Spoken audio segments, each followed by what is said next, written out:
Hey, it's weight loss coach Charles D'Angelo. With all the talk about weight loss drugs, ways to transform your life, I think you're going to particularly find this interview incredibly inspiring with my client, actor and comedian Tom Arnold, talking about not only how he lost 80 pounds in the program, but how he's continuing to keep it off 3 years later.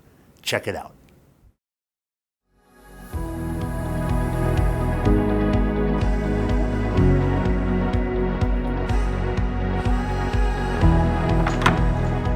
Hey, buddy.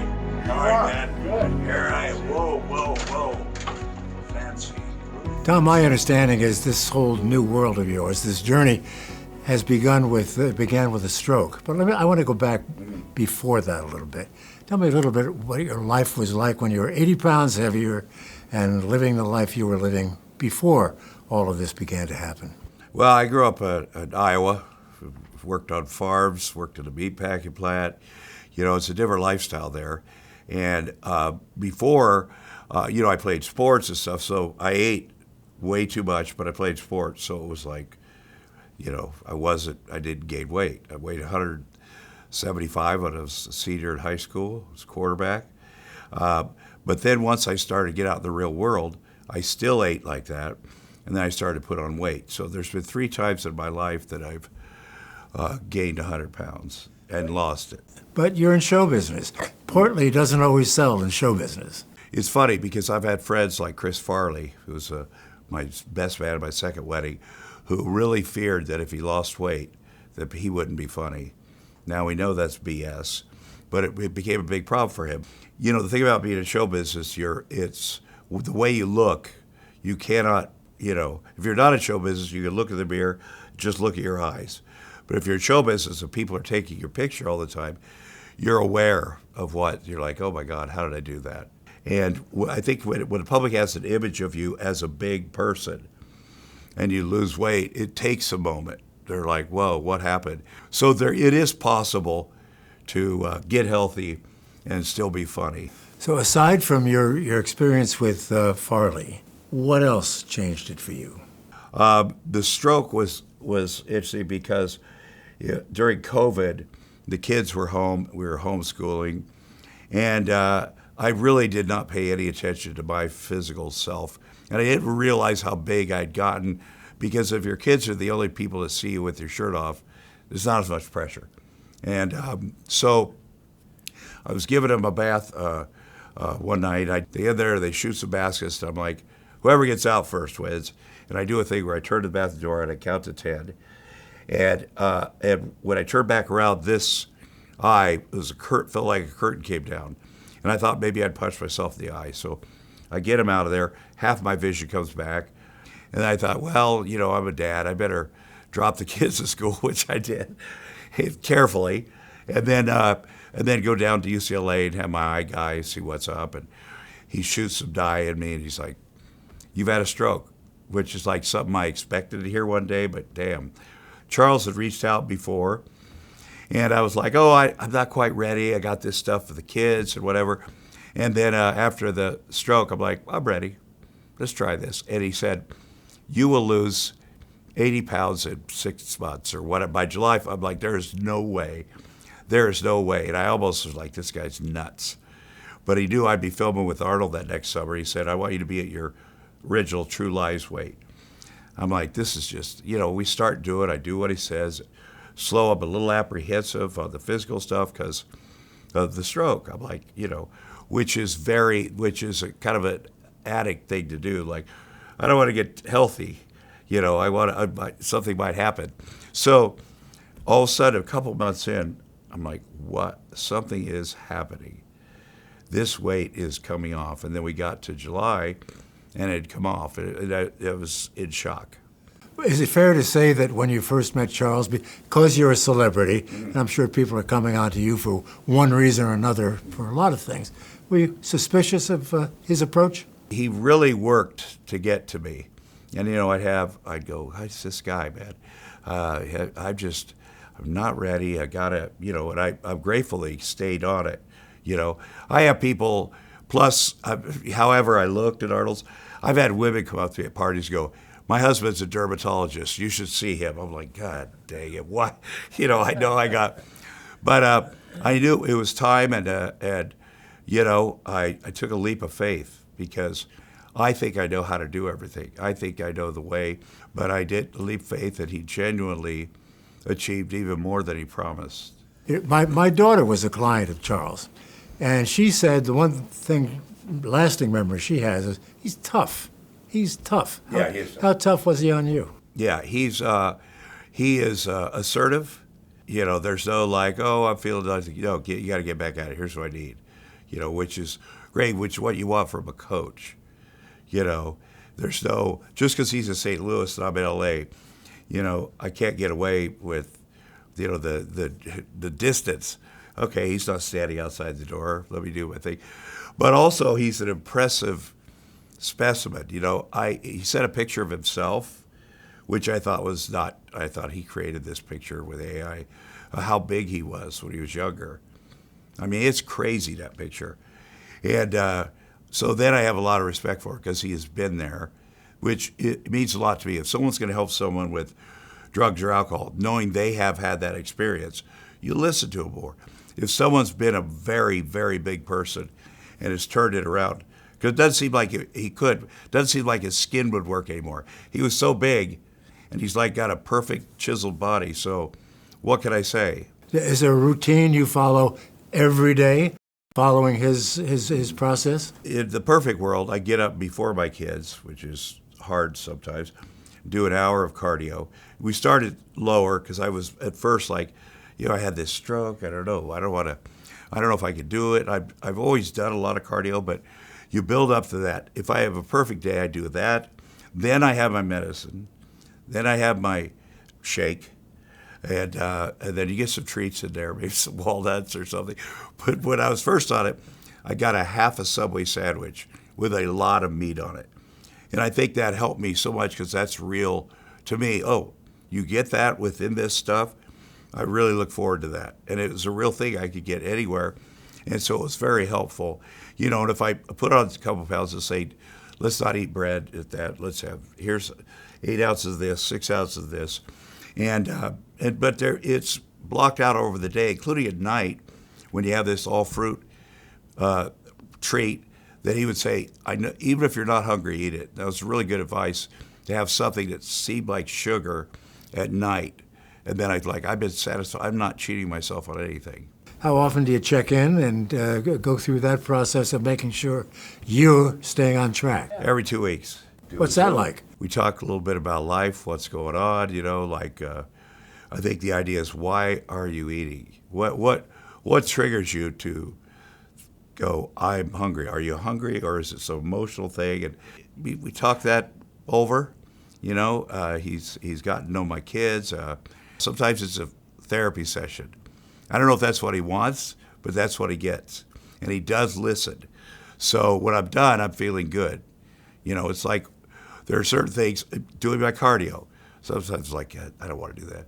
But every time I'm done, I feel good. Or going to a 12-step meeting or talking to Charles, I'm like, okay, that's good. What people have to understand is this really is a multifaceted program. It's not just one thing or one or two things.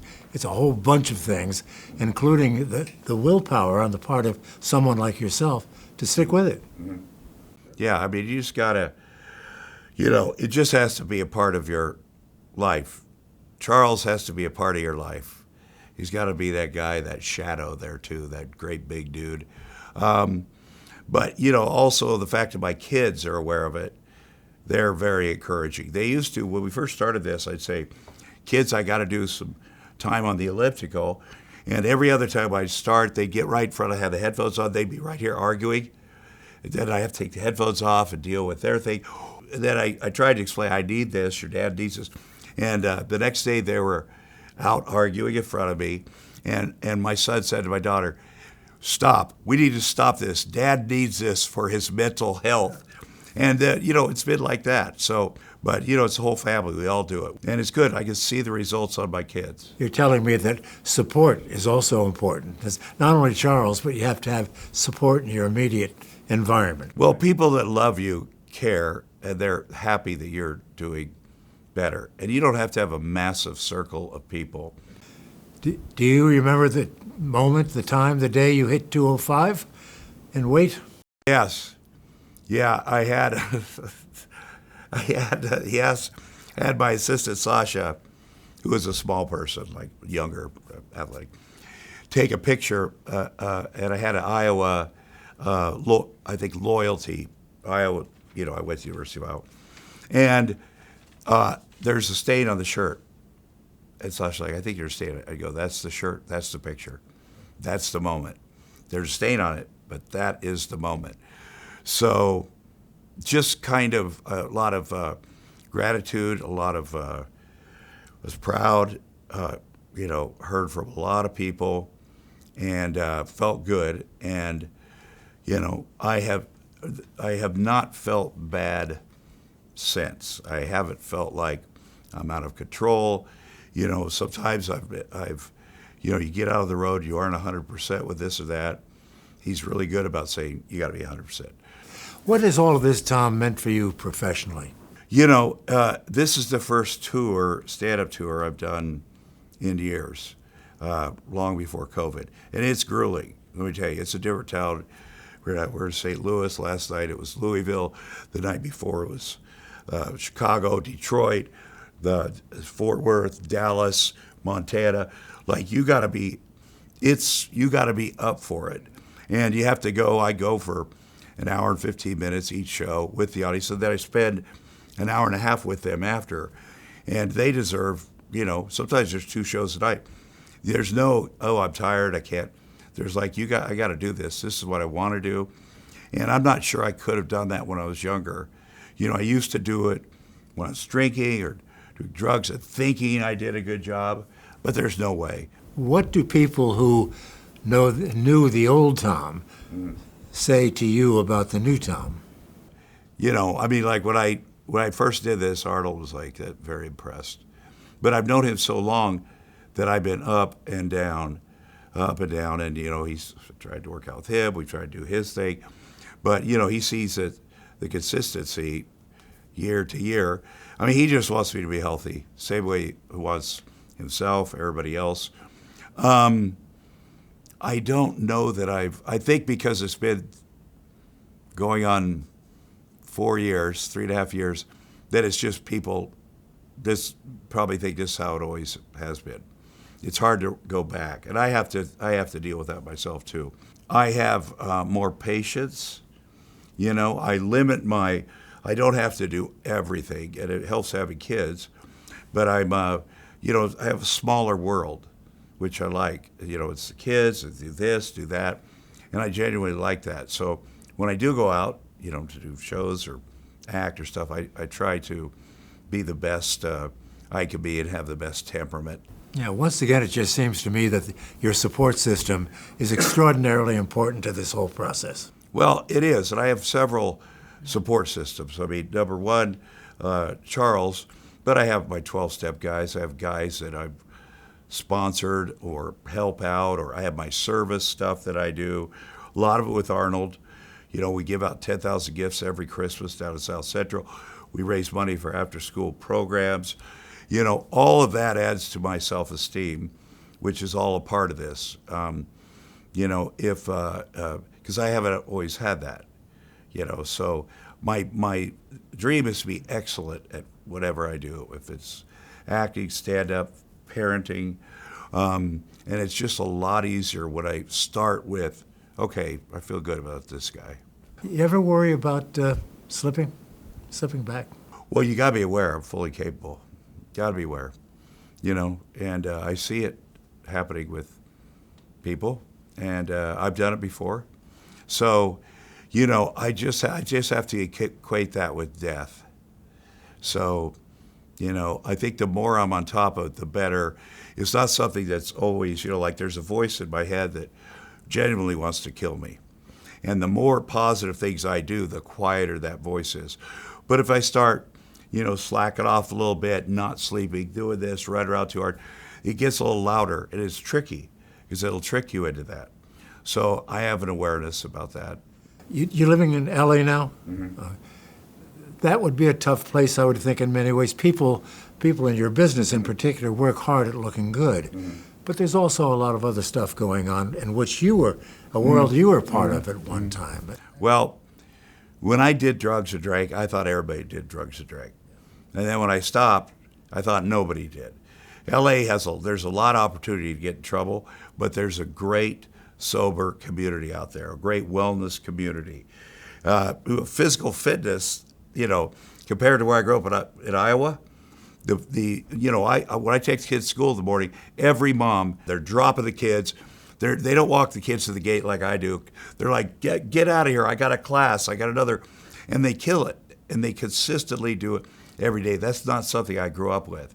I grew up with, if you're going to lose weight, you have to do it in the field. You have to bale hay. You have to do this. So there is that very healthy, community out there. You've worked with, over the years, worked with a lot of people in these various problems that you had to deal with. How is Charles different from others that you've worked with? He's got an interesting personality, where he's a coach, but he seems sort of soft-spoken, but he hammers it. He fucking hammers it. My daughter said he was like a drill instructor. Yeah, and I have to say, when I met him at Arnold's. I meet a lot of big dudes at Arnold's and women. So when he came out to film the Men's Health thing, I'm like, holy hell, he is that guy. And my son was like, whoa, that's a big, So I knew I could tell enough about his life to know he's a very good guy, very honorable, got a great family. He's helped a lot of people, but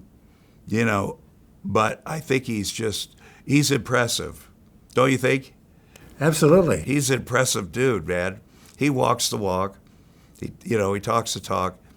He's different. Maybe in LA, you don't see a lot of guys like that. What do you tell folks about Charles? Do you recommend him? Do you say to your friends who might need a little help, give this guy a call? Always. And I say, guys, they're struggling. I say, I know an easier way. I know a way that works 100%. It's not this thing or getting this shot or doing this stuff. I very much recommend him to everyone. What is next for you? I want to stay on this. I want to get this minor back thing organized. I need to do more stretches. I need to do more stuff. So I'm going to do this tour until into the next year. And then we'll see. Whatever opportunities there are, I'm going to grab them. I feel very grateful.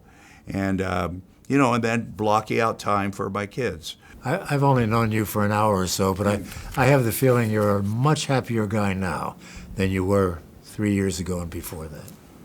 Well, yeah, and I honestly was happier 3 years ago than I was 5 years before that. But just the idea of having my kids in the house, that's like, but then there's a responsibility. I got to keep it together.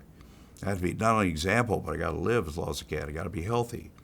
The best thing you could do, and Arnold Schwarzenegger, his son Christopher is the best looking of all of his kids, but he got very big, very big. I'd guess over 300 pounds. And Arnold, imagine having Arnold Schwarzenegger, your dad, when that's going on. And Arnold's like, there's nothing I could do. He's got to decide that he wants to do. I've tried this. I've tried that. And one day he did decide. And he's like, yeah, it turns out bread. And he lost all this weight. He's healthy. He's working out. And I thought, if Arnold's powerless, I think that's a good example. My son, I could say, well, let's do this stuff, or I could do it myself, and then he could, by attraction, go, that's what I want to do too. Arnold's son sounds like Charles D'Angelo. Yeah, it looked like he'd had. Yeah, Charles could do. I'm sure it's very satisfying being him. He's built this real business. Again, I was surprised it was a real business. I thought it was like in his garage or something. But it's a real deal, man. Well, it's worked for you, and it's worked for a lot of people. And it's worked for you, right? Yeah, look at me. Yeah, no, you look very freaking good. Well, thank you. You're inspirational. Thank you. You're my inspiration, Tom, now. Having talked to you for an hour, I see you're happy, you've got great kids, and you're looking good. Yeah, thank you, buddy. You too. Yeah. Good luck to you. All right, man. I hope you found that interview incredibly inspiring. If you're ready to transform your life like Tom has, visit charlesdangelo.com today and schedule your coaching consultation. That's charlesdangelo.com.